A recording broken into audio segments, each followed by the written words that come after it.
Captain Elena Vasquez stood in the massive hall of the Galactic Federation Council, feeling very small. The ceiling stretched up so high she could barely see it. Giant windows showed the stars and the busy space station orbiting around them. Ships of every shape and size moved past like glowing fish in a dark ocean dot around her sat beings from across the galaxy. The tall, thin Zephyrians with their blue skin and 4 arms. The rock-like Carathians who looked like walking mountains. The floating ethereals who glowed with soft light. Each species had representatives that looked down at her with different kinds of eyes, but Elena could feel the same thing from all of them. They did not think much of humans. "Captain Vasquez," said High Counselor Zethka, a Zephyrian whose voice sounded like wind through metal pipes. "The Federation Council has decided to give humanity its first assignment." Elena kept her face calm, but her heart was beating fast. This was the moment humans had waited for. After 5 years of begging and pleading, the Federation finally agreed to let Earth join. They said humans could help with the great work of keeping peace in the galaxy. Elena had dreamed of commanding a real Federation warship, maybe even fighting. Beside the famous fleets she had seen in the news broadcasts. "We are honored, High Counselor," Elena said, bowing her head just enough to be polite but not weak. Zethka made a sound that might have been laughing, but not the good kind. Several other council members whispered to each other. Elena caught a few words in the common trade language. Primitives. Barely spaceworthy. What did they expect? A Corthian delegate named Granite Voice of Thunder spoke next. His words came out slow and heavy like rocks falling. "Your species is new to space travel. You have much to learn about the dangers out here. We have decided to give you a ship that will keep you safe while you learn." Elena felt her stomach drop. The way he said safe made it sound like they were giving a child a toy instead of a real tool. "Thank you for your wisdom," she said. Even though the words tasted bitter in her mouth, an ethereal floated forward, its body shimmering like heat waves. When it spoke, the words seemed to come from inside Elena's head.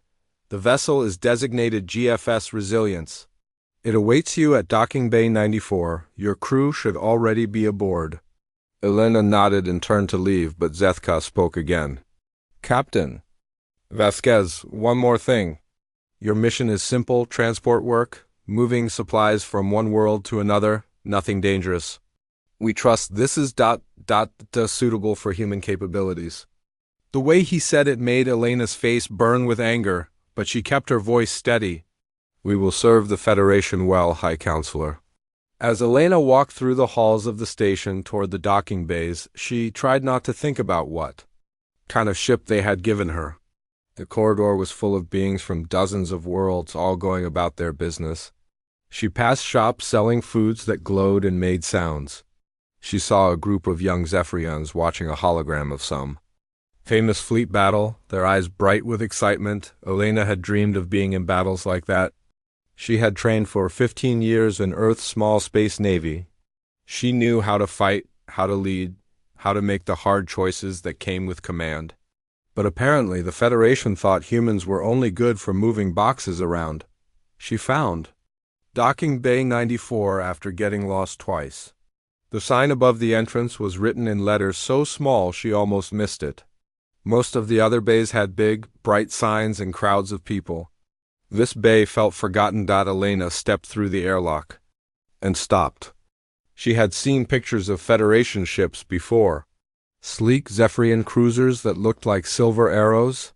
Massive Corothian dreadnoughts covered in armor and weapons. Even the smaller patrol boats looked clean and new and powerful. The GFS Resilience looked like someone had welded a bunch of old shipping containers together and stuck some engines on the back. The ship sat in the bay like a tired old dog. Its hull was dull gray metal with patches of rust and repair work showing like scars. One of the landing struts had been welded back together at least 3 times. The engines looked like they belonged on a garbage truck, not a starship. Elena closed her eyes and took a deep breath. Then she walked up the loading ramp. Inside was not much better. The walls were bare metal with exposed pipes and wires running everywhere. The lights flickered. Something somewhere was making a grinding. noise that did not sound healthy. The air smelled like old oil and disappointment. "Captain," a voice called from somewhere deeper in the ship. "Back here." Elena followed the voice through narrow corridors that felt more like the inside of a submarine than a proper starship. She found her crew in what she guessed was supposed to be the bridge, though it looked more like the control room of an old factory. Maria Santos stood up from where she had been lying under a control panel, her jumpsuit stained with grease. She was Elena's chief engineer, a short woman with strong hands and eyes that missed nothing when it came to machines. "Well, Captain, I've got good news and bad news about our new home." "Give me the bad news first," Elena said. "The bad news is that this ship is older than my grandmother and has been repaired with parts from at least 6 different species. The artificial gravity only works on deck 2. The weapon systems were removed years ago, and I'm pretty sure something is living in the ventilation system." Elena rubbed her forehead. "And the good news?" Maria grinned. "The good news is it hasn't exploded yet." Lieutenant Jake Morrison looked up from what might have been the pilot's station. He was young for a pilot, but Elena had seen him thread a shuttle through an asteroid field like he was dancing. His dark skin was covered in sweat, and he looked frustrated. "Captain, I've been trying to figure out these controls for 2 hours. Half of them are labeled in languages I don't recognize, and the other half don't seem to do anything when I push them." The last member of Elena's crew stood near what she hoped was the science station. Dr. James Chun was older than the rest of them, with gray in his black hair and the kind of quiet way of moving that came from spending years in dangerous places. He had been studying alien life forms since before Elena was born, and he knew more about the galaxy than most people would learn in 3 lifetimes. "Captain," he said, looking up from a small device in his hands, "I've been scanning the ship. The Federation has loaded us with cargo for our first mission." "What kind of cargo?" Elena asked. "Biological samples. Specimens from different worlds that need to be transported to research stations. Most of it seems harmless. Plant cuttings, mineral samples, of that sort of thing." He paused and looked at his scanner again. "But there's something strange in the lower cargo bay. The readings don't match anything in my database." Elena nodded. "We'll worry about the cargo once we figure out how to fly this thing. Maria, how long before we can launch?" "Give me 6 hours to make sure the engines won't kill us all," Maria said. "Maybe 8 if I want to fix the artificial gravity. Jake, work with Maria. Learn these controls." "I don't care if you have to make labels with tape and marker. We're not going to look like fools on our first mission." "Yes, Captain," Jake said. Though he still looked confused by all the alien buttons and switches, Elena walked to what she thought might be the captain's chair, though it was built for someone with a very different body shape than humans. She sat down carefully and looked around at her new command dot. It was not what she had dreamed of. It was not the sleek warship she had imagined commanding. It was not going to strike fear into the hearts of pirates or make the galaxy a safer place. It was a flying junk pile that the Federation had given to humans because they did not trust them with anything better, but it was hers. And her crew was good, even if their ship was not. Elena had served with Maria and Jake before. She knew Dr. Chen by reputation, and everything she had heard said he was brilliant. Maybe they could not fight battles or explore strange new worlds, but they could do their job. They could prove that humans belonged in space. "All right, people," Elena said, standing up from the uncomfortable chair. "I know this isn't what any of us expected, but this is our ship now, and we're going to make it work. Maria, get those engines running. Jake, learn every button and switch on this bridge. Dr. Chun, check that cargo and make sure we're not carrying anything dangerous." "What are you going to do, Captain?" Maria asked. Elena looked around at the bare metal walls and flickering lights. She thought about the beautiful ship she had seen in the docking bay, and the way the Federation Council had looked at her like she was a child asking for candy. "I'm going to read the mission files," she said, "and then I'm going to figure out how to make the Federation remember that humans don't give up easily." As her crew went back to work, Elena could hear them talking quietly to each other. She knew they were disappointed too. They had all volunteered for this mission, hoping to see the galaxy, to make a difference, to show what humans could do. Instead, they got a cargo hauler that looked like it should be in a museum, but Elena had learned something important during her years in Earth's Navy. It was not the ship that mattered, it was the people on it. And she had good people. The grinding noise got louder, and one of the lights went out completely. Somewhere in the walls, something that might have been a small animal made a chittering sound. Elena sat back down in the strange chair and opened her datapad to read. Their first mission assignment? Transport biological samples from the research station at Kepler 442b to the Federation Science Center at Volf 359. A simple cargo run, just like the Council had said. Nothing dangerous, nothing important, but it was a start. And Elena Vasquez had never been one to waste a chance to prove herself, no matter how small that chance might be. The GFS resilience might not look like much, but it was going to carry humans to the stars. And maybe, if they were lucky and worked hard and did not give up, they could show the galaxy that there was more to humanity than anyone expected, even if they had to do it one cargo run at a time. 3 days later, the GFS Resilience was flying through space toward their first destination. The ship still made strange noises and the lights still flickered, but Maria had worked her magic on the engines. They were flying smooth and steady. Even if they were not flying very fast, Elena sat on the bridge, watching the stars move slowly past on the main screen. It was not much of a screen, really. More like an old television that someone had bolted to the wall. But it showed where they were going, and that was enough. "Captain," Jake called from the pilot station. "We're getting close to the Kepler system. Should be at the research station in about 6 hours. Good work, Jake," Elena said. She was proud of how quickly he had learned to fly the old ship. The controls still looked like they belonged in a museum, but Jake could make the Resilience dance when he needed to. Dr. Chun looked up from his science station. "I've been studying the cargo manifest for our pickup. Most of it is standard research material. Plant samples, mineral cores, some bacterial cultures in sealed containers, nothing unusual." "What about that strange reading you found?" Elena asked. Chun frowned at his scanner. "Still can't identify it. Whatever is in the lower cargo bay doesn't match any Federation database. But the readings are stable, so it's probably not dangerous." Maria's voice came over the communication system from the engine room. "Captain, I'm still getting those weird power fluctuations near the lower cargo bay. Every few hours, something down there makes the power core spike for about 10 seconds, then everything goes back to normal." Elena made a note to investigate the cargo bay once they picked up their new load. Right now, though, everything seemed to be working fine. Their first mission was going smoothly, which was more than she had expected when they first saw the ship. "Captain!" Jake's voice was suddenly urgent. "I'm picking up a distress signal. It's coming from the edge of the system." Elena sat up straight, put it on speakers. The bridge filled with static, then a voice speaking the common trade language with a Zephyrian accent. "This is Fleet Captain Velthera of the Federation Patrol Group 7. We are under attack by unknown hostiles. Repeat, we are under attack. Our weapons cannot lock onto the enemy ships.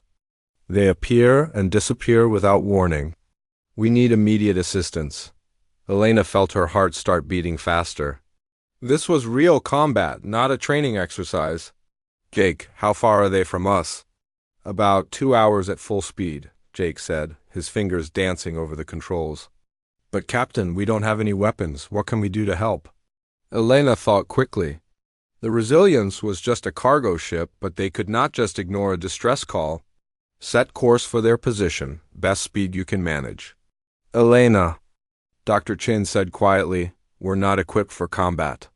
We don't even have shields." "I know," Elena said. "But we're Federation citizens now. We can't just fly away when people need help." As the Resilience changed course and picked up speed, Elena tried to think of what they could do. Maybe they could rescue survivors. Maybe they could carry messages to other Federation ships. It was not much, but it was something. "I'm getting visual contact," Jake said after an hour of flying. "Putting it on screen." The old television screen flickered and showed space filled with ships. Elena could see 3 Federation patrol boats, sleek silver vessels with the blue and gold markings of Patrol Group 7. They were flying in tight formation, their weapons firing at empty space. "I don't see any enemy ships," Elena said. "Wait," Jake said. "Watch that area where they're shooting." Elena stared at the screen. For a moment, she saw nothing. Then the space in front of the patrol boats seemed to shimmer like heat waves rising. From hot pavement, suddenly a dark shape appeared out of nowhere. It was long and twisted like a piece of black metal that had been bent and stretched. Green energy bolts shot from the strange ship and hit one of the patrol boats. The Federation. Ship's shields flared bright blue, then flickered and went out. Then the enemy ship disappeared again. "How are they doing that?" Jake asked. Dr. Chun was studying his instruments with intense focus. "The readings are incredible. It's like they're moving in and out of normal space, phasing between dimensions maybe." Another enemy ship appeared behind the Federation patrol boats. This one was larger, shaped like a claw made of dark crystal. It fired a beam of purple energy that cut right through one of the patrol boats. Elena watched in horror as the Federation ship broke apart, its pieces spinning away into space. "Captain!" Maria's voice came over the communication system. She sounded excited. "You need to see this. The power fluctuations are going crazy down. Here, whatever's in that cargo bay is reacting to something." Elena was about to answer when Jake shouted, "Captain! More enemy ships appearing. The patrol boats don't stand a chance." On the screen, Elena could see 5 or 6 of the strange dark ships appearing and disappearing around the 2 remaining Federation vessels. The patrol boats were firing everything they had, but their weapons just shot through empty space. The enemy ships would appear, fire, then vanish before the Federation ships could target them. "We have to do something," Elena said. "But what?" Jake asked. "We can't fight those things." Elena was quiet for a moment, thinking. Then she made a decision that surprised even her. "Take us in closer, but not close enough to be a target." "Captain," Dr. Chun said, "that's extremely dangerous." "So is letting those patrol boats get destroyed," Elena replied. "Jake, can you get us within scanner range without getting too close?" "To the fighting?" "I think so," Jake said, though he did not sound happy about it. "But if those things decide to shoot at us, we're dead." As the Resilience moved closer to the battle, Elena could see the situation was getting worse. One of the remaining patrol boats was badly damaged, trailing atmosphere and debris. The other was still fighting, but its shields were failing. "Maria!" Elena called over the communication system. "What's happening with those power fluctuations?" "They're getting stronger," Maria replied. "It's like whatever is down there knows. We're near a fight. The energy readings are off the charts." Dr. Chun looked up from his scanner, his face pale. "Captain, I'm getting some very strange readings from the lower cargo bay. The biological signatures are ... changing." "Changing how? I'm not sure."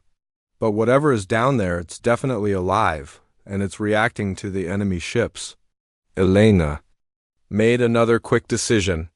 "Dr. Chun, get down to the cargo bay and see what's happening. Jake, hold position here. Maria, monitor those power readings and tell me if anything dangerous happens." Dr. Chun grabbed his scanner and portable equipment and headed for the lower decks. Elena watched the battle continue on the screen. The enemy ships were taking their time now, appearing and disappearing around the damaged patrol boats like predators playing with wounded prey. "Captain!" Dr. Chun's voice came over the communication system a few minutes later. "You need to see this. The cargo bay is full of some kind of crystalline pods. They're glowing and pulsing with energy. And, Captain, they're definitely responding to the battle." "Responding how?" "Every time one of those enemy ships appears, the crystals pulse brighter. It's like they can sense them." Elena felt a strange idea forming in her mind. "Dr. Chun, do the crystals react when the enemy ships are invisible too?" There was a pause. Then Chen's excited voice came back. "Yes, Captain, the crystals are pulsing even when we can't see the enemy ships on our sensors. It's like they can detect them even when they're phased out of normal space." Elena looked at the battle on the Screen. The second patrol boat was in trouble now, its shields down and its hull breached in several places. In a few more minutes, both Federation ships would be destroyed. Jake, Elena said, can you tie our sensor array into the ship's power system? Sure, but why would you want to do that? Jake asked. I have an idea. Dr. Chun, are those crystals connected to the ship's power grid in any way? Not directly, Chun replied. But they seem to be drawing energy from somewhere. The power fluctuations Maria mentioned might be caused by them pulling power through the ship's systems. Elena stood up and walked to Jake's station. I want you to route power from our main systems through the sensor array, as much as you can without shutting down life support. Captain, Jake said, that could overload our sensors. We might burn them out completely. Or, Elena said, we might be able to boost our sensor range enough to track those enemy ships, even when they're invisible. Jake looked at her for a moment, then grinned. That's either brilliant or completely insane. Sometimes those are the same thing, Elena said. Do it. Jake's fingers flew over the controls. Elena could hear the ship's power systems humming louder as more energy was diverted to the sensors. On Jake's station, warning lights started blinking. Power at 120%, Jake said. 150? 170? Captain, this is really dangerous. Keep going, Elena said, watching the screen where another enemy ship had just appeared and fired on the damaged patrol boat. 200%, Jake said. 220. Captain, if we go much higher, we're going to fry every system on the ship? Dr. Chun, Elena called, what are the crystals doing? They're going crazy. Chun's voice was full of excitement.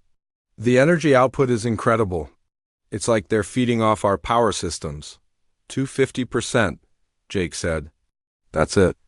I can't push it any higher without risking an explosion. Elena held her breath and looked at Jake's sensor display. For a moment, nothing happened. Then slowly, new contacts began appearing on the screen. Faint, ghostly shapes that flickered in and out of visibility. Jake, Elena said quietly, are those the enemy ships? Jake stared at his display, his mouth open. I think so. I can see them even when they're phased out? The crystals are somehow boosting our sensors beyond normal space. Elena grabbed the communication controls. Federation Patrol Group 7, this is Captain Vasquez of the GFS Resilience. We can track your enemies even when they're invisible. Do you copy? Static filled the bridge, then a strained Zephyrian voice came through. Resilience, this is Fleet Captain Valthera. Did you say you can track them? Confirmed. We're sending you targeting data now. Elena nodded to Jake, who started transmitting the sensor information to the patrol boats. On the screen, Elena watched as the Federation ships suddenly changed their behavior. Instead of shooting at empty space, their weapons began tracking the ghostly shapes that only the Resilience could see. The first volley caught an enemy ship as it was trying to appear behind the patrol boats. The dark vessel exploded in a burst of green fire. Incredible, came the Zephyrian captain's voice. How are you doing this? Elena did not answer. She was too busy watching the battle turn around. With targeting data from the Resilience, the patrol boats could finally fight back effectively. They caught 2 more enemy ships as they tried to phase in for attacks. The remaining enemy vessels seemed confused, appearing and disappearing rapidly as if they could not understand how the Federation ships were tracking them. Captain, Dr. Chen's voice came over the communication system. The crystals are doing something new. They're pulsing in patterns now, like they're trying to communicate. With who? Elena asked. I'm not sure. But Captain, I think these crystals might not be just sensing the enemy ships. I think they might be from the same dimensional space that the enemy ships are using. Elena felt a chill run down her spine. What exactly had the Federation loaded?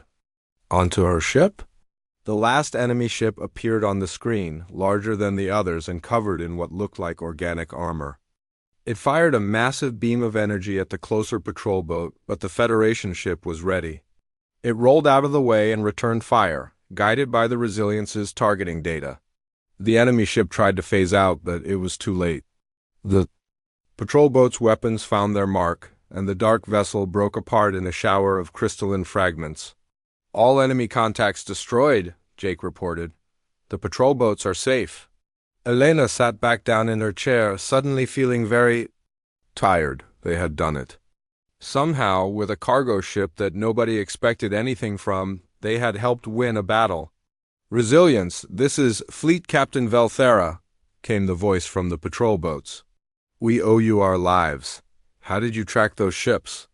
"Our sensors showed nothing." Elena looked around at her crew. Jake was grinning from ear to ear. Dr. Chun's voice over the communication system sounded amazed and excited. Even Maria had come up from the engine room to see what had happened. "We'll submit a full report to Federation Command," Elena said into the communication system. "Right now, we need to check our systems and make sure we didn't damage anything." "Understood, Resilience. Thank you again. Valthera out." As the patrol boats moved away to continue their mission, Elena turned to Jake. "Shut down the power boost slowly. Let's not blow ourselves up after surviving a battle." "Already on it, Captain," Jake said. "Power levels dropping back to normal." Dr. Chun came back onto the bridge, his scanner still in his hands and his face full of questions. "Captain, those crystals are definitely not just mineral samples. They're some kind of life form, and they can sense things in dimensions beyond normal space." Elena nodded. "Keep studying them, Doctor. I have a feeling we're going to need to understand what they are." As the Resilience continued toward its original destination, Elena thought about what had just happened. They had been given the weakest ship in the Federation fleet, assigned to the most boring job possible. But somehow, that worthless cargo ship had just saved 3 Federation patrol boats from destruction. Maybe there was more to the old Resilience than anyone had realized. And maybe there was more to humanity's place in the galaxy than the Federation Council thought. Elena settled back in her chair and watched the stars. Their first mission was turning out to be a lot more interesting than anyone had expected. 2 weeks had passed since the battle with the strange enemy ships. The GFS Resilience had completed 3 more cargo runs, and each time something unusual happened with the crystalline pods in the lower cargo bay. Dr. Chen spent most of his time down there now, studying the mysterious crystals that had somehow saved the Federation patrol boats. Elena was in her small captain's quarters, reading reports about similar attacks across the galaxy when Maria's voice came over the communication system. "Captain, you need to get down to the cargo bay right now. Dr. Chun has discovered something incredible." Elena put down her datapad and headed for the lower decks. As she walked through the narrow corridors of the old ship, she could feel something different in the air. There was a soft humming sound she had never heard before, and the walls seemed to vibrate gently. The cargo bay was much larger than Elena had expected when she first saw the ship. It took up most of the lower level, with a high ceiling and metal storage racks along the walls. But now the entire space was filled with soft blue light. Dr. Chun stood in the center of the bay, surrounded by dozens of crystalline pods that glowed like captured starlight. Each pod was about the size of a human, smooth and translucent, with swirling patterns of energy moving inside them. They pulsed in a steady rhythm like a slow heartbeat. "Captain," Dr. Chun said, turning toward her with excitement in his eyes. "These aren't just crystals. They're not even just alive. They're intelligent." Elena walked closer to one of the pods, feeling warmth radiating from its surface. "What do you mean?" "I mean they're trying to communicate with us," Chun said. "Watch this." He placed his hand on the nearest pod, and immediately the glow became brighter. The other pods around the bay began pulsing in complex patterns, like lights flashing in a code. "They respond to human touch," Chun continued. "But not just touch. They respond to human thoughts and emotions. When I'm calm, they glow softly. When I'm excited or worried, they pulse faster." Maria appeared at Elena's shoulder, carrying a portable scanner. "Captain, the energy readings are off the charts. These things are putting out more power than our main reactor, but it's not dangerous. It's like they're generating energy from somewhere else and channeling it through our ship." Elena stared at the glowing pods. "Dr. Chun, what exactly are they?" Chun looked down at his scanner, then back at the crystals. I think they're refugees, Captain. Beings from another dimension who got trapped in these crystalline forms. And I think they've been waiting for someone like us to help them. Someone? Like us? Elena asked. Humans, Chun said. Captain, I've been studying galactic biology for 30 years. Every other species in the Federation thinks in very logical, predictable patterns. Zephyrians are all about efficiency and order. Corathians think in terms of strength and tradition. Ethereals focus on harmony and balance. But humans? We're chaotic. We think in ways that don't follow rules. And I think that's exactly what these beings need. Elena walked around the bay, looking at the dozens of pods. Why? What makes human thinking special? Because we can adapt, Chun said. Every other species has trouble with things that don't fit their normal way of thinking. But humans?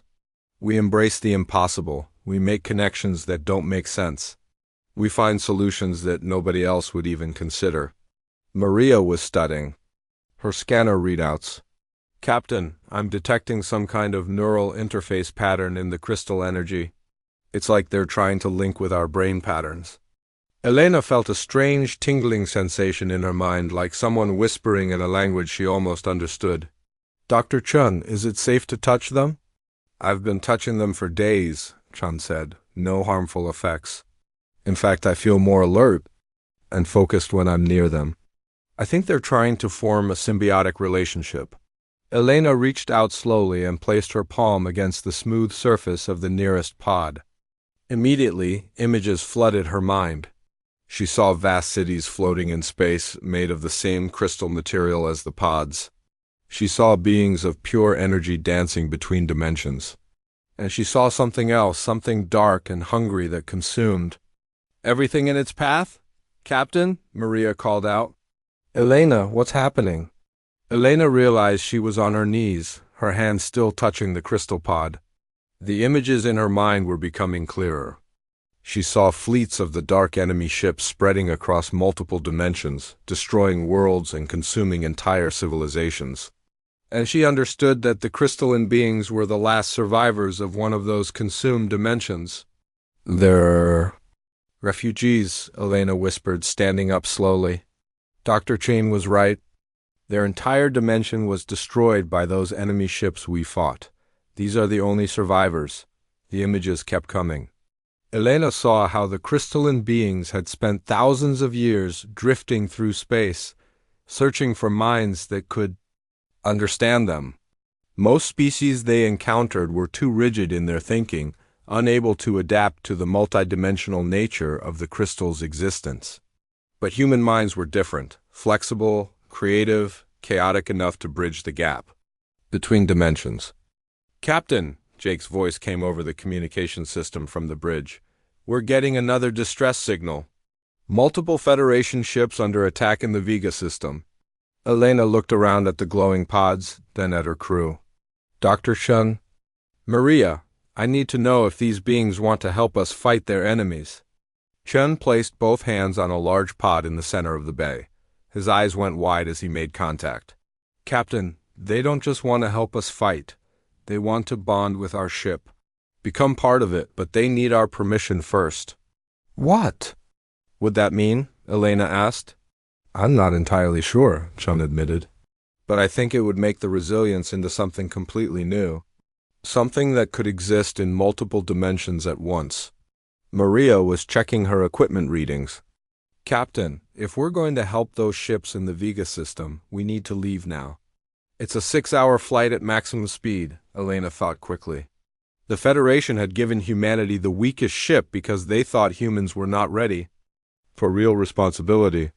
But these crystalline beings saw something in humans that the Federation missed. They saw potential. Dr. Chun, Elena said, tell them yes. Tell them we accept their partnership. Chun nodded and pressed both hands firmly against the central pod. The moment he made contact, the entire cargo bay exploded with light. Elena felt a warm sensation spread through her mind, like dozens of gentle voices welcoming her home. The light spread beyond the cargo bay, flowing through the ship's corridors like liquid starlight.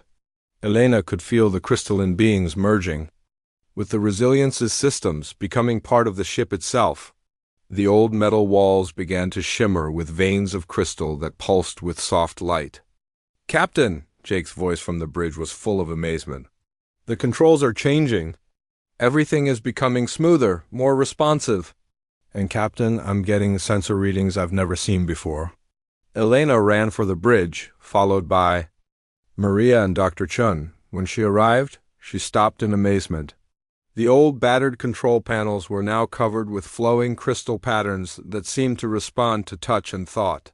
The flickering main screen had been replaced by a holographic display that showed space in 3 dimensions. "Jake," Elena said, sitting down in her captain's chair, which now seemed to fit her perfectly. "Set course for the Vega system, maximum speed." "Yes, Captain," Jake said, his hands moving over controls that now seemed to anticipate his commands. "But Captain, our maximum speed just got a lot faster. I think we can make the trip in 2 hours instead of 6. As the Resilience jumped to faster-than-light speed, Elena could feel the ship around her in a way she never had before. It was like the vessel had become an extension of her own body. She could sense every system, every component, every flow of energy through the crystal-enhanced hull. "Captain," Dr. Chun said from his station, "I'm getting information from the crystalline network. These beings call themselves the Veilthara. They're not just refugees from a destroyed dimension. They're warriors who have been fighting the enemy for thousands of years." "The enemy?" Elena asked. "They call them the Devourers. Beings from outside normal spacetime who consume entire dimensions for energy. The Veilthara have been the only species able to fight them effectively because they exist in multiple dimensions at once." Maria looked up from her engineering station, which now displayed readouts in languages that somehow made perfect sense to her human mind. "Captain, the ship's power systems are beyond anything I understand. We're drawing energy directly from dimensional space. Theoretically, we have unlimited power." Elena nodded, feeling the truth of it. The Resilience was no longer just a ship. It had become something new, something that bridged the gap between human creativity and alien technology. And they were about to test it in battle. "Approaching the Vega system," Jake reported. "Captain, I'm seeing something incredible on sensors. There are Federation ships fighting, but the enemy vessels are much larger than the ones we encountered." Before, the holographic display showed the battle in perfect detail. Elena could see a dozen Federation ships of various sizes surrounded by massive enemy vessels that looked like dark castles made of twisted metal and crystal. The Devourers were not just phasing in and out of normal space anymore. They were existing in multiple dimensions simultaneously, making them nearly impossible to damage with conventional weapons. "How many Federation ships?" Elena asked. 12 still active," Jake reported. "But they're taking heavy damage. Their weapons can barely scratch the enemy vessels." Elena stood up from her chair and walked to the holographic display. As she moved closer, she could feel the Veilthara consciousness merging with her own thoughts. Suddenly, she understood how to fight enemies that existed in multiple dimensions. "Jake, take us into the battle, but not in normal space." "Captain?" Jake looked confused. Elena smiled as the knowledge flowed through her mind from her crystalline partners. "Take us into the dimensional space between realities. We're going to attack the Devourers where they think they're safe." Jake's hands moved over the crystal-enhanced controls, and suddenly the stars outside disappeared. The Resilience was flying through a space that was neither light nor dark, where colors existed that had no names and distances had no meaning. "Incredible," Dr. Chun whispered. "We're actually flying between dimensions." On the display, Elena could see the Devourer ships as they really were. Not just dark vessels, but massive entities that extended through multiple levels of reality. And she could see their weak points, places where their multi-dimensional structure was unstable. "Target the dimensional anchors," Elena said, somehow knowing exactly what she meant. "Those points where they connect to normal space." The Resilience's weapons had changed too. Instead of simple energy beams, they now fired bolts of crystalline energy that could cut through dimensional barriers. Elena watched as their first shot struck a devourer ship at precisely the right point. The massive enemy vessel shuddered and began to collapse in on itself. "Direct hit!" Jake shouted. "The enemy ship is imploding." Elena felt a grim satisfaction as the Resilience continued its attack, striking at enemies that could not even see them coming. The Federation ships in normal space suddenly found their attackers weakening and retreating as the Resilience destroyed them from dimensional space. But as Elena watched the battle turn in their favor, she realized something that made her blood run cold. This was not just a random attack. The Devourers were testing Federation defenses, probing for weaknesses, and they were learning. "Dr. Chun," Elena said, "ask the Veil Thara how many Devourer fleets are out there." Chun pressed his hands against a crystal panel and his face went pale. "Captain, this isn't just one enemy force. The Veil Thara are showing me images of hundreds of fleets, maybe thousands. The Devourers are preparing for a full-scale invasion of our dimension." Elena felt the weight of responsibility settle on her shoulders. Humanity had been given the weakest ship in the Federation fleet because nobody thought they were ready for real warfare. But now, with their crystalline partners, they might be the only ones who could stand against an enemy that existed beyond normal space. The battle in the Vega system was ending with Federation victory, but Elena knew it was just the beginning. The Devourers would return with more ships, better strategies, and deadlier weapons. And when they did, the galaxy would need more than conventional fleets to stop them. "Jake," Elena said, "set course for Federation Command. We need to report what we've learned." "Yes, Captain," Jake said. "But Elena, do you think they'll believe?" "US?" Elena looked around at her transformed ship, at the crystal patterns flowing through every surface, at the displays showing impossible readings from dimensional space. "I don't know if they'll believe us," she said. "But they're going to have to, because humanity just became the Federation's best hope for survival." As the Resilience jumped back into normal space and headed for the Federation capital, Elena could feel the Veil Thara consciousness in her mind, sharing their knowledge and their determination. The enemy was coming, but humanity would be ready. The weakest ship in the Federation fleet had just become its most powerful weapon. The Federation Command Center on Proxima Station was the largest building Elena had ever seen. It stretched for kilometers in every direction, with thousands of ships coming and going from its many docking bays. The Resilience looked tiny as it approached the massive structure, but Elena could feel the eyes of the galaxy watching them. Word had spread quickly about the human ship that could fight. Enemies other vessels could not even see. 3 more Federation fleets had called for the Resilience's help in the past week, and each time Elena and her crew had arrived to find Devourer ships attacking from dimensional space. Each time they had driven the enemy away, but the attacks were getting bigger and more organized. "Docking Bay Alpha 1, Jake reported from the pilot station. "They're giving us the VIP treatment, Captain." Elena nodded, but she felt nervous. The Federation Council had demanded a full report about what had happened to their ship. Elena was not sure how to explain that humanity's cargo. Hauler had bonded with alien refugees and become something that existed in multiple dimensions at once. "Dr. Chun," Elena said, "are the Veil Thara ready for this meeting?"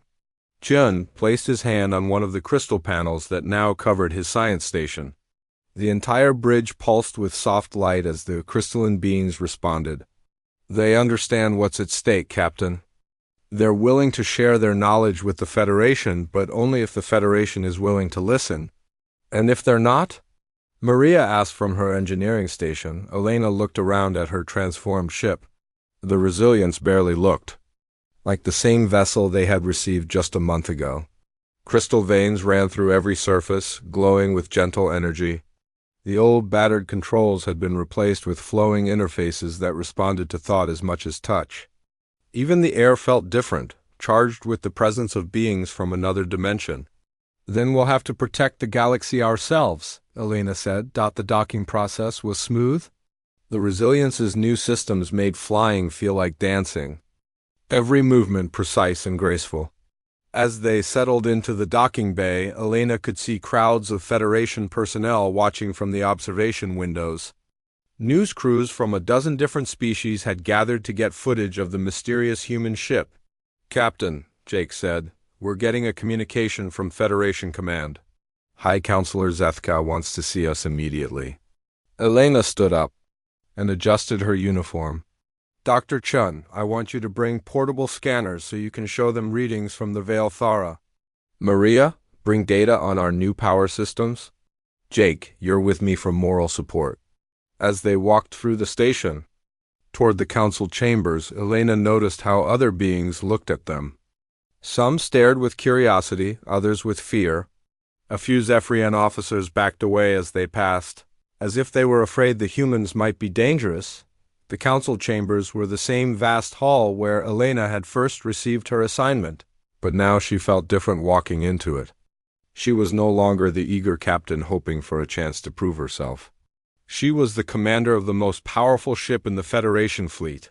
Whether the council realized it or not, High Counselor Zethka sat in his elevated chair, looking down at the humans with the same expression of barely hidden contempt he had worn a month ago. Around him, the other council members whispered among themselves in various alien languages. "Captain Vasquez," Zethka said, his voice echoing through the chamber. "We have received some very interesting reports about your recent activities." "Yes, High Counselor," Elena replied, keeping her voice respectful but confident. "According to Fleet Captain Velthara, your cargo vessel somehow gained the ability to track enemy ships that our most advanced sensors could not detect. According to Admiral Stoneheart of Corin, your ship destroyed 3 enemy vessels that were immune to his entire battle group's weapons. According to Fleet Commander Brightsong of Peace, your vessel appeared and disappeared during battle as if it were phasing between dimensions." Elena nodded. "All of those reports are accurate, High Counselor." Zethka leaned forward in his chair. "Captain Vasquez, we gave you a simple cargo hauler with no weapons and no advanced technology. How do you explain these impossible capabilities?" Elena took a deep breath. This was the moment that would determine humanity's future in the Federation. "High Counselor, the cargo you loaded onto our ship was not what it appeared to be. The biological samples in our lower cargo bay were actually refugees from another dimension. They have formed a partnership with us to fight a common enemy." The chamber erupted in noise as council members spoke angrily in their own languages. Elena caught words like impossible, contamination, and dangerous in the trade language. "Silence," Zethka commanded. "Captain Vasquez, are you claiming that your ship has been taken over by alien parasites?" "No, High Counselor," Elena said firmly. "I'm saying that we have formed a partnership with beings who have been fighting the Devourers for thousands of years. They chose to work with us because human minds can adapt to their multidimensional nature in ways that other species cannot." Granite Voice of Thunder, the Korathian delegate, spoke in his slow, heavy voice. "This is madness. No species bonds with unknown aliens. It is too dangerous." Dr. Chun stepped forward. "With respect, Counselor, these beings are not unknown. They call themselves the Veil Thara, and they are the last survivors of a dimension that was completely destroyed by the enemy we're facing. They have been drifting through space for millennia, searching for minds flexible enough to partner with them." "And why?" asked an ethereal delegate whose words seemed to come from inside Elena's head. "Would they choose humans over more advanced species?" Elena felt the presence of the Veil Thara in her mind, encouraging her to speak the truth. "Because every other species in the Federation thinks in predictable patterns. You're all logical, organized, and efficient. But humans are chaotic. We think in ways that don't follow rules. We make connections that seem impossible. And that's exactly what you need to fight an enemy that exists outside normal spacetime." Zethka made a sound that might have been laughing. "Captain Vasquez, you are asking us to believe that humanity's greatest weakness is actually a strength? I'm asking you to believe that diversity of thought is more valuable than conformity," Elena replied. "The Devourers have destroyed dozens of dimensions because every species they encountered fought them the same way. The Velthara survived because they think differently. And now they've found partners in humanity who can think differently too. Maria stepped forward and activated a portable holographic projector. The air above it filled with technical readouts that made several council members gasp in amazement. Hi, Counselor, these are power readings from our ship's new systems. We're generating energy directly from dimensional space. Our weapons can strike targets that exist in multiple realities at once. Our sensors can detect threats that conventional technology cannot see. The council chamber fell silent as the delegates studied the impossible data. Elena could see the moment when they realized what they were looking at. This was not just advanced technology. This was something completely beyond their understanding. Hi, Counselor, Dr. Chun said. The Velthara have shared their knowledge of the Devourer threat with us. This is not just random raids or piracy. The Devourers are preparing for a full-scale invasion of our dimension. They're testing our defenses, learning our weaknesses, gathering information for a final assault. How many enemy ships are we facing? Asked a Zephyrian military advisor. Chun activated his scanner and projected the information the Velthara had shared with him. The holographic display showed star maps with thousands of red dots moving toward Federation space. According to Velthara intelligence, there are at least 50,000 Devourer vessels in the invasion fleet. Maybe more, the chamber erupted in panic. 50,000 ships was more than the entire Federation fleet combined. Elena watched as delegates argued frantically in their own languages, some calling for immediate evacuation, others demanding impossible. Defensive strategies, silence, Zethka commanded again. Captain Vasquez, if this threat is real, what do you propose we do about it? Elena had been thinking about this question for days. High Counselor, conventional fleets cannot fight the Devourers effectively. They exist in multiple dimensions simultaneously, making them nearly immune to normal weapons. But the Velthara technology can level the playing field. You mean bonding more ships with these crystalline beings? Asked the ethereal delegate. Not exactly, Elena said. The Velthara explained that their bonding process only works with species that have the right kind of mental flexibility. They tried to partner with other Federation species for thousands of years, but the connections always failed. Then what are you suggesting? Zethka demanded. Elena took a deep breath. I'm suggesting that humanity build a fleet of ships specifically designed to work with Velthara technology. Ships crewed entirely by humans who can form the kind of chaotic, creative partnerships needed to fight in dimensional space. The chamber fell silent again. Elena could see the council members thinking through the implications of what she was proposing.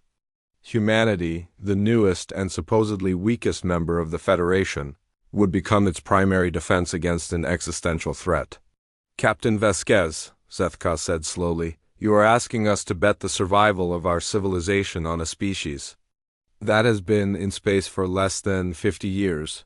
No, High Counselor, Elena replied. I'm asking you to bet on a partnership between human creativity and Velthara knowledge. Neither of us can win this war alone, but together we might have a chance, Granite Voice of Thunder spoke up. How long would it take to build such a fleet? Maria answered before Elena could speak. With Federation resources and Velthara technology, we could have the first ships ready in 6 months. A full battle fleet in 2 years. The Devourers will attack long before then, said a Zephyrian admiral. Dr. Chun nodded grimly. The Velthara estimate we have 18 months before the main invasion begins. But the scout attacks will continue. To increase in size and frequency, Elena stepped forward. High Counselor, I know this seems impossible. A month ago, you gave us the weakest ship in your fleet because you thought humans weren't ready for real responsibility. But we've proven that sometimes the least expected solution is the most effective one. Zethka was quiet for a long moment, staring at the holographic displays showing the approaching Devourer fleet. Finally, he spoke. Captain Vasquez, if we approve this plan, humanity would become the Federation's primary military force almost overnight. Are your people ready for that responsibility? Elena thought about her crew aboard the Resilience. Jake, who had learned to fly a ship that existed in multiple dimensions. Maria, who understood power systems that drew energy from dimensional space. Dr. Chun, who could communicate with beings from another reality. They had all adapted to the impossible because that was what humans did. High Counselor, Elena said, humans have been ready for this responsibility since the day we first looked up at the stars and wondered what was out there. We just needed the right partners to help us reach our potential. The council members began talking among themselves in urgent whispers. Elena could catch fragments of the conversation in the trade language.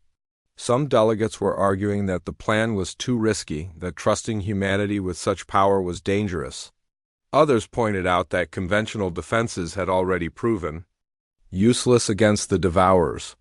After what felt like hours, Zethka called for order.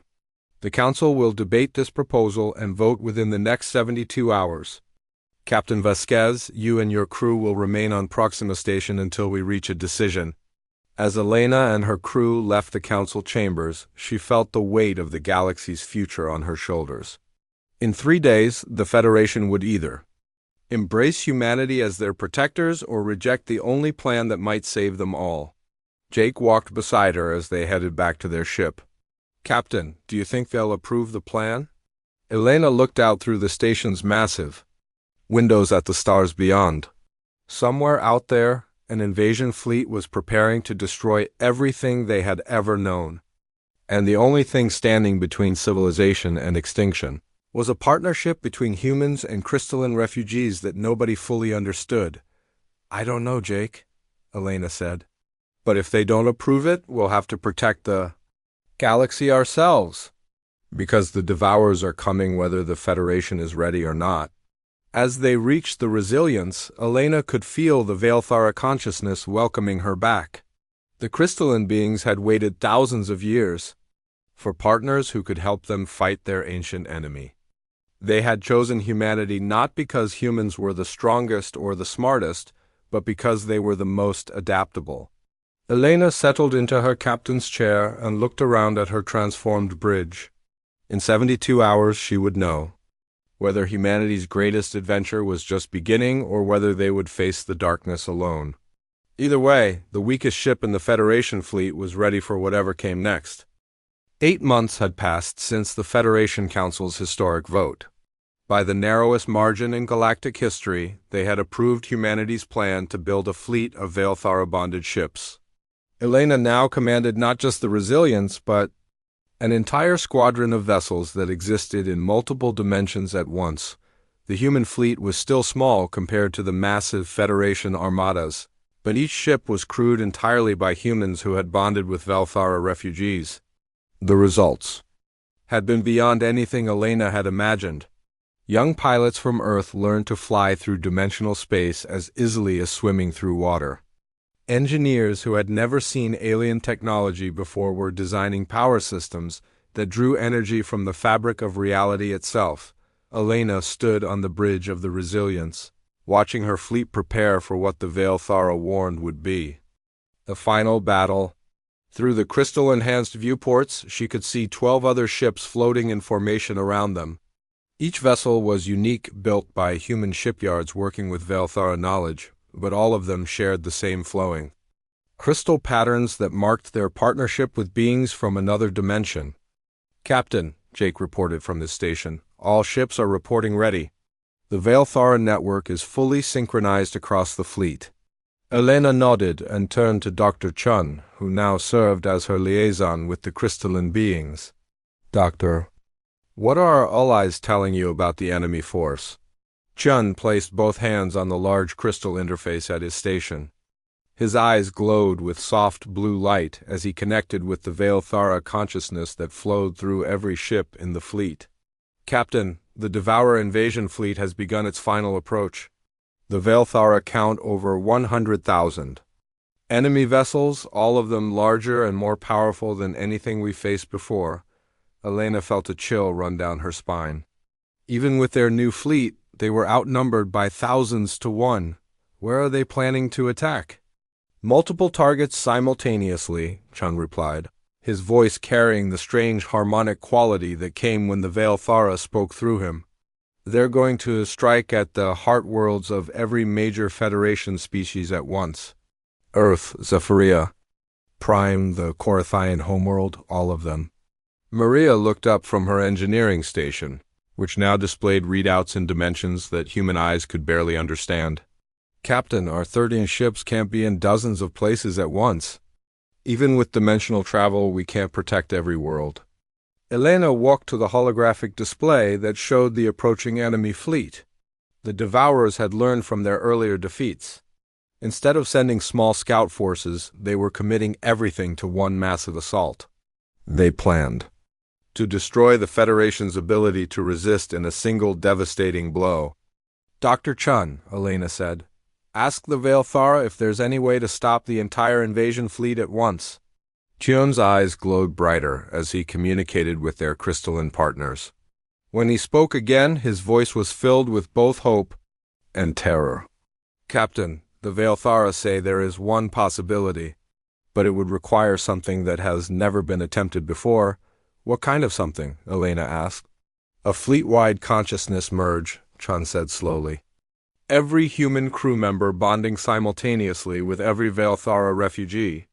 Instead of 13 separate ships, we would become a single entity existing across multiple dimensions at once. Elena felt the implications of what he was describing. What would that do to us, to the humans involved? Chen was quiet for a moment as he consulted with the Veilthara. They don't know for certain. It might change us permanently. We might not be fully human anymore when it's over. But Captain, it's the only way to generate enough dimensional energy to strike at the Devourer fleet's core. Elena looked around at her crew. Jake was young, barely 25, with his whole life ahead of him. Maria had a family back on Earth. Children who were waiting for her to come home. Dr. Chun was old enough to remember when humans first reached for the stars, and he had dedicated his life to understanding the wonders of the galaxy. Captain, Jake said quietly, I'm in. Whatever the risks. Me too, Maria added. My kids deserve a future. If this is what it takes to give them one, then let's do it. Elena activated the communication system that connected her to every ship in the fleet. All vessels, this is Captain Vasquez. In approximately 6 hours, the Devourer invasion fleet will begin its attack on Federation space. We have one chance to stop them, but it will require every one of us to risk everything we are. She explained the plan, the consciousness merge. That would turn their small fleet into something the galaxy had never seen before. She told them about the risks, the possibility that they might not survive as the people they were. And she gave every crew member the choice to withdraw, to return to normal space and safety. Not a single human chose to leave. As the final hour approached, Elena felt the Veilthara presence in her mind growing stronger. She could sense the crystalline beings throughout the fleet, their ancient consciousness touching the minds of nearly 300 human crew members. They were afraid too, she realized. The Veilthara had survived the destruction of their entire dimension, but they had never attempted anything like what they were about to do. Captain, Dr. Chun reported, the Devourer fleet has entered our dimensional detection range. They're moving faster than expected. Initial contact in 30 minutes. Elena settled into her captain's chair and felt the crystal-enhanced systems around her responding to her thoughts. All ships begin the consciousness merge. Let's show the Devourers what happens when humans and Veilthara fight as one. The transformation began slowly. Elena felt her awareness expanding beyond her own ship, touching the minds of her fellow captains, connecting with engineers and pilots and scientists throughout the fleet. But it was more than just human consciousness that was merging. The Veilthara refugees, thousands of them spread across the ships, began joining their ancient wisdom with human creativity. Elena gasped as knowledge flooded her mind. She suddenly understood the true nature of dimensional space, the way reality folded and curved through layers of existence that had no names. She felt the memories of the Veilthara, their beautiful crystal cities, their desperate flight from the Devourers, their long search for minds that could truly partner with them. Around her, the bridge of the resilience was transforming, the crystal. Patterns spread across every surface, flowing like liquid light. But more than that, Elena could see through the eyes of every ship in the fleet simultaneously. She was 12 different places at once, existing as a single consciousness spread across multiple vessels and dimensions. Contact! Jake's voice came from everywhere and nowhere as his merged consciousness detected the Devourer fleet emerging from dimensional space. 115,000 enemy vessels, all advancing toward Federation space. Elena saw them through the enhanced perception of the merged fleet mind. The Devourers were massive beyond imagination, dark ships that existed in 7 dimensions at once, each one the size of a small moon. They moved like a plague across space, consuming energy from reality itself as they traveled. But Elena could see something else now, something that the Veilthara memories showed her. The Devourer fleet was not just a collection of individual ships, it was a single organism, a hive mind that directed every vessel as part of one vast body. And like any organism, it had vulnerabilities. Target the dimensional anchors, Elena commanded, her voice speaking through every ship in the fleet. At once, not the individual ships, but the connections that hold the hive mind together. The human Veilthara fleet moved as one, slipping through dimensional space like ghosts. They appeared in the heart of the Devourer formation, striking at points of reality that only their merged consciousness could perceive. Each shot from there. Crystal-enhanced weapons cut through the bonds that held the enemy hive mind together. The Devourers reacted with confusion and rage. They had destroyed dozens of dimensions, consumed countless civilizations, but they had never faced an enemy that could think as chaotically as humans while existing in as many dimensions as the Veilthara. Elena felt their alien minds trying to understand what was happening, but their rigid, predatory thinking could not adapt fast enough. "They're trying to fragment us," Dr. Chen's merged consciousness warned. "They're using psychic attacks to break apart our unity." Elena felt the assault on their shared mind. Waves of despair and isolation meant to shatter the bond between human and Veilthara consciousness. But the attack failed because human minds were used to chaos, used to contradiction and confusion. What would have destroyed the ordered thoughts of other species only made the human Veilthara partnership stronger. "Press the attack," Elena commanded. "Hit them where they're weakest." The fleet mind struck again and again, each blow severing. More connections in the Devourer hive. Elena watched as massive enemy ships began to drift aimlessly, their link to the central consciousness broken.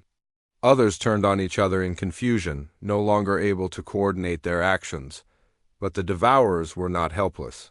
The largest ship in their fleet, a twisted cathedral of dark crystal the size of a city, began to pulse with energy that made reality itself bend and warp around it. Elena felt the Veilthara memories screaming in recognition and terror. "That's the heart ship," Chun's consciousness warned. "The core of their entire civilization. If it activates its dimensional weapon, it can destroy our entire local cluster of realities." Elena saw the truth of it through her enhanced perception. The heart ship was preparing to detonate a weapon that would collapse the dimensional barriers around their position, erasing not just the Federation but entire layers of existence itself. Rather than lose, the Devourers would destroy everything. "All ships, concentrate all power on the heart ship," Elena commanded. "Everything we have right now?" The human Veilthara fleet moved with desperate urgency, pouring every bit of dimensional energy they could generate into their weapons, but Elena could see it would not be enough. The heart ship's defenses were too strong, its dimensional armor too thick.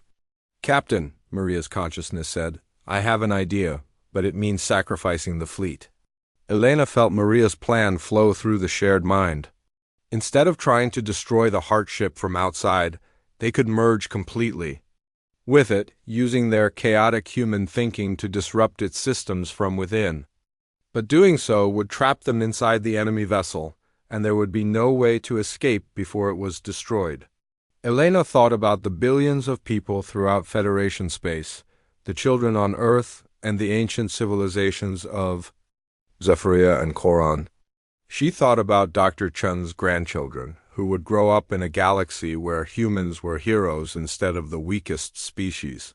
She thought about the Veilthara refugees, who had waited thousands of years for this chance to strike back at their destroyers.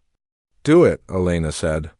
The 13 ships of the human fleet moved as one toward the massive heart ship. As they approached, Elena felt their reality beginning to merge with the alien vessel.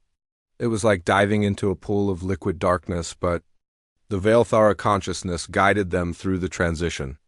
Inside the heart ship, Elena experienced sensations that had no names. She was swimming through crystallized hatred, walking on paths made of consumed civilizations, breathing air that tasted of dimensional void. But everywhere she went, her chaotic human thoughts disrupted the perfect order of devourer technology. The heart ship began to shake as its systems failed one by one.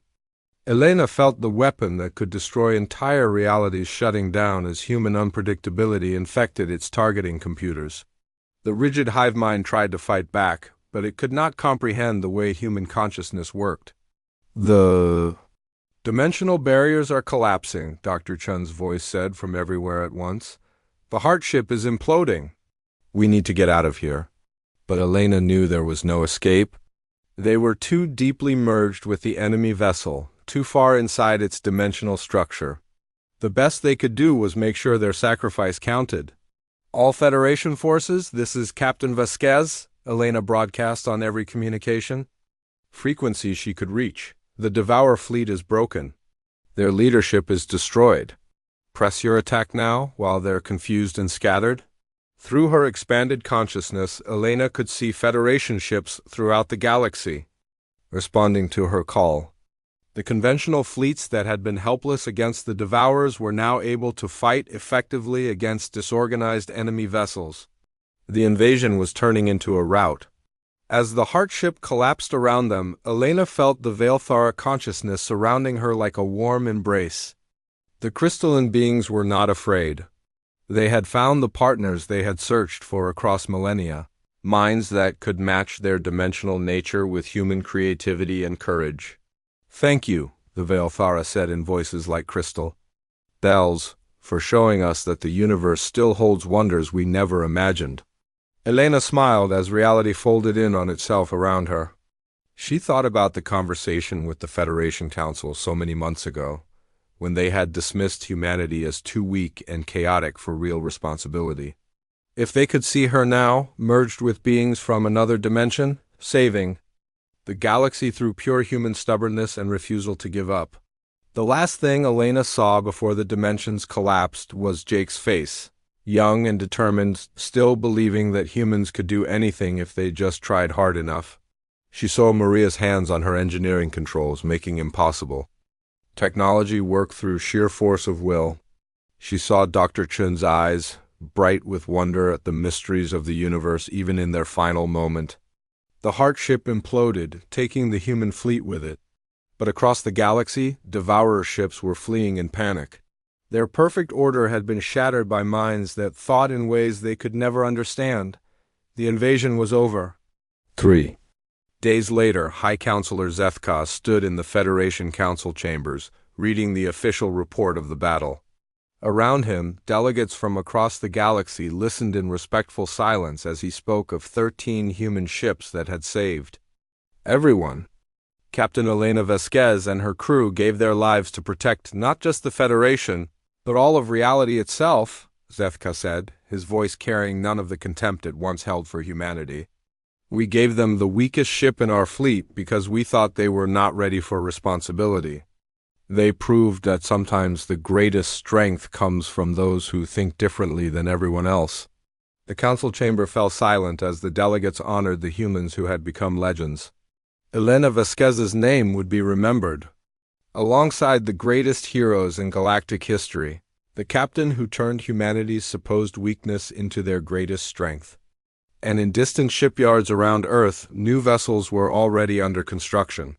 Ships designed to carry the next generation of humans to the stars, ready to face whatever impossible challenges the universe might offer, because the galaxy had learned an important lesson. Sometimes the most unlikely heroes are exactly what the universe needs.